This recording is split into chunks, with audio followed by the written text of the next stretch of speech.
Sobrang daya ng ability ni Imo na ang Black Flames, kaya nitong gawing lahat. Kaya nitong salagay ng pinakamalalakas na atake, kaya nitong mag-transform sa pinakamalalakas na mga weapons, to the point na pwede nga nitong tapatan ang pinakamalakas na Black Sword sa loob ng verse ng Yoru. And at this point, I think magkakatotoo talaga ang ating theory. Ang ating hinala na ang Black Flames na ito, ang Omen, ay ang physical manifestation ng kanyang evil haki. Rason kung bakit kayang-kaya nitong tapatan ng kahit na ano.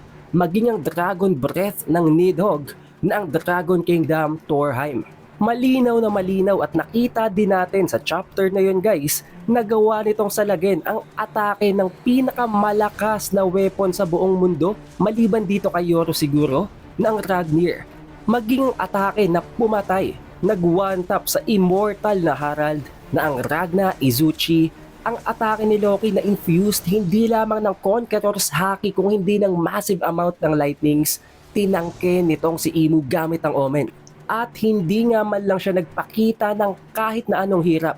Effortlessly, simply isinamon niya lamang ang Omen, sinalag niya yon ng parabang walang kwentang atake lang yon. And tandaan nyo guys, ang atake nyo nang pumatay sa isang individual na mas malakas pa sa ka-level ni Rux. Dahil kung ang base Harald niya ay katapat na ni Rux before, syempre mas malakas pa kay Rux ang buffed na Holy Knight na Harald. Nakita natin guys sa chapter na yon, maliban sa pag-create ng massive explosions na ipinakita niya na sa nakaraang chapter sa chapter 1180, madami pa talagang applications ang Omen. Sa pamamagitan ng Omen, ang isa sa hindi natin masyadong tinalakay sa full chapter review ay naggagawa nitong i-infuse ang katawan nitong si Imo para mas lumaki pa siya. Literal na gigantification. Lumaki ang kanyang katawan to the point na mas malaki pa siya sa normal na giant, kasing laki niya si Loki, isang pure, ancient giant warrior. At hindi lang yon. Kung inaakala nyo guys na kasing level din ng Yoru ang na-create na sword nitong si Imo para butasin ng dibdib ni Loki, ang Nemesis, dyan kayo nagkakamali. Dahil kung ang size noon dito nitong si Imo ay kasing laki ng isang pure, ancient giant warrior, it only means na ang Nemesis ay proportional sa size ng isang napakalaking higante, over 100 times larger sa Yoru. Pero oo, inihahalin tulad natin ito sa sandata ni Mihawk pero may napakalaking difference ng dalawang swords na yon. Ang Yoru guys, meron itong parabang nakaslant na dulo na parang isang katana. However, ang Nemesis naman ay parang isang long sword na may pareho at equal na kurba sa ends nito. Ganon din ang pagdating sa hilt at sa handle nito, may konting difference pa rin. Pero ang rason naman kasi guys kung bakit naihalin tulad ito kay Mihawk ay hindi lamang dahil sa Nemesis at sa Yoru, hindi lamang porket pareho itong Black Blade. Kung hindi, dahil ang atake na ginawa nitong si Imo para butasin ng dibdib ni Loki ay parehong-pareho sa nakita nating atake na gawin ni Mihawk noon kay Luffy. Na at this point guys, I think, isinasampal na naman sa atin ni Oda ang katotohanan na hindi pa man natin nako-confirm, talagang literal na binibigyan niya ng koneksyon si Imo at si Mihawk. Hindi lang ang sandata, hindi lamang ang stance sa pag-atake, kung hindi, maging ang mata at ang pagiging strongest sa kanilang larangan. Alam naman natin guys, si Mihawk ang strongest swordsman ngayon at ito namang si Imo ang pinakamalakas, literally king of the world. Na kung iisipin natin guys, posible na kaya ganun talaga kalakas si Mihawk ay dahil dumadaloy sa katawan niya ang DNA at ang dugo nitong si Imo, ang dugo ng king of the world. But the question is, literal and official na Black Blade ba talaga ang Nemesis? Dahil kung titingnan nating mabuti sa nagdaan na chapter na yon, nakakapag-create pa ng ibang weapons itong si Imo. Tulad ng ginawa niyang Wrecking Ball, gamit ang Black Flames na ginamit niya para pasabugin itong si Loki. Pero kung papansinin din natin ng mas malalim pa, walang itsura ng kahit na anong prowler sa Nemesis. As if, nakatago niya yung weapon sa loob ng Black Flames at isinamon niya lang para pahinain si Loki. After noon, hindi niya na yun ulit isinamon pa.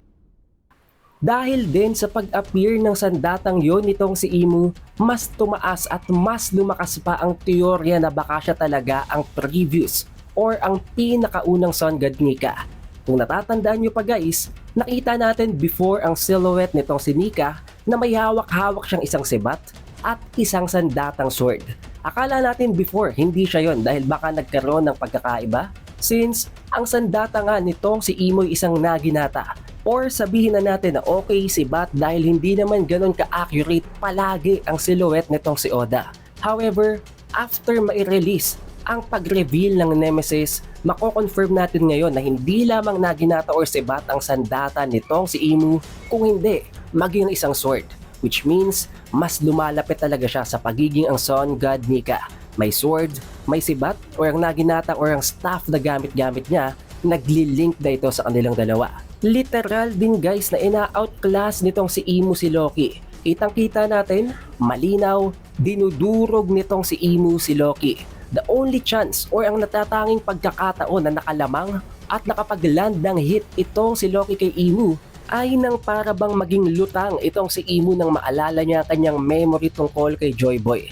Nakita din natin doon na nagulat nga itong si Imu nang makita at nang bumalik siya sa vision na nakaprepare na pala itong si Loki para sa panibagong rag na Izuchi. But regardless of that, hindi pa rin nakapag-inflict itong si Loki ng parehong damage na ibinigay at ipinataw sa kanya ni Imu. Oo, napakalakas ng impact ng rag na Izuchi dito kay Imu. To the point na napakalayo, literal na kilometers ang tinravel ng impact ng pagtalsik ni Imu papunta sa Adam Tree, hindi naman yung ganon katindi guys. Kitang-kita natin, finalo upan pa yon nitong si Loki ng kanyang Black Dragon form, ng kanyang napakalakas, napaka-massive na Dragon Breath na ang Torheim, nginitian lang siya ni Imu. Tumawa pa ito as if mas natuwa pa siya dahil na-confirm niya na nagbalik na si Nidhogg. Na sa totoo lang, it's as if hindi nakikita nitong si Imu, itong si Loki or ang Nidhogg bilang isang threat kung hindi isang asset. Kitang-kita din natin doon kung gaano katindi ang kaba at ang kilabot nitong si Luffy dito kay Imu. Hindi niya pa ito nakikita personally pero naramdaman niya ang haki nito. Rason kung bakit hindi niya siya agad sumugod. Sinisigurado niya na nasa 100% ang kanyang stamina, nasa 100% ang energy na bago siya lumaban. Dahil mismo kay Luffy na nanggaling ang statement na ito ang pinakamalakas na haki na na-experience niya. I don't know kung may kukumpara natin ito kay Shanks, but for sure, siguradong on par ito o baka nagpapang-abot sila. Ayon nga dito kay Luffy sa sobrang lakas, sa sobrang evil ng haki na ine-emit nitong si Imu, nahihirapan siyang huminga, feeling niya napakabigat ng kanyang katawan. Not only means na kahit napakalayo, kilometers, miles mula dito kay Imu, talagang damang-dama ng buong Sunrealm ang napakamassive niyang haki. Just imagine kung gaano katindi ang nararamdaman na oppression nitong si Loki habang katapat niya si Imu. Siguradong multiple times stronger ang na-experience niya na bigat kumpara dito kay Luffy. And knowing kung gaano siya ka-outclassed sa laban nila ni Imu, napakaraming nag-a-assume na mamamatay dito si Loki. But what do you guys think?